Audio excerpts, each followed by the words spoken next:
Now, there is no SEC bias when it comes to basketball. Unlike their football peers, expectations for the Hoopsters hardly jump out of the gym. But does that get at these guys?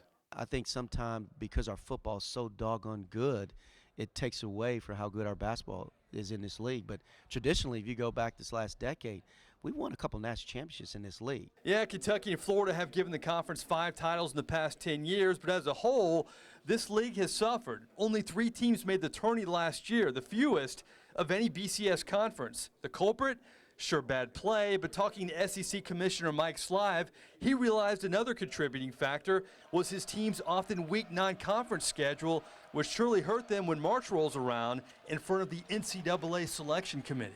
No man is an island, and we've learned when you do all the metrics in basketball that no team is an island. So if one team plays a non-conference schedule that doesn't help us, it affects everybody negatively. On the other hand, if you do it right, it's positive. So we met earlier this month in October, early October, with all of our basketball coaches here in Birmingham, and had this very direct conversation, about as directly as I'm talking to you, and it was very well received. Amazing that 3 SEC teams made the big dance last year, and one of them was in Kentucky. That should change this year as Coach Cal is at it again, churning out arguably one of the best recruiting classes ever. Wherever you turn in Lexington, you're bound to bump into a McDonald's All-American. We've got a talented group of young kids that wanted to be there together. You know, someone said, one of the scouts said, how do you get them to buy in? Because you could see they're buying in already. Well, part of it is they know each other, they like each other, they wanted to play together.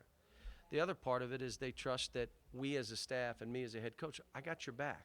Florida is considered by many just on the outside looking in when it comes to the top 10. A big key for the Gators is having its point guard Scotty Wilbekin back.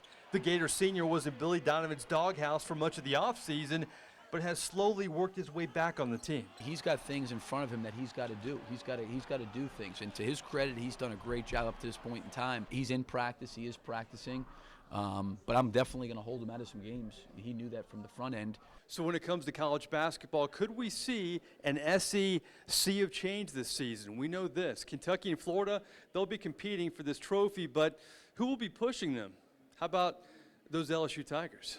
We have guys that are returning that understand what we're looking for and have really adapted.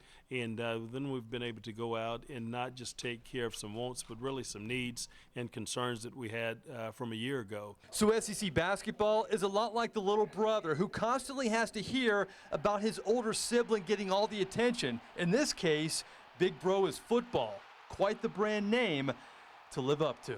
I embrace it. I love college football. In Birmingham, Mike Nabors for CST Tonight.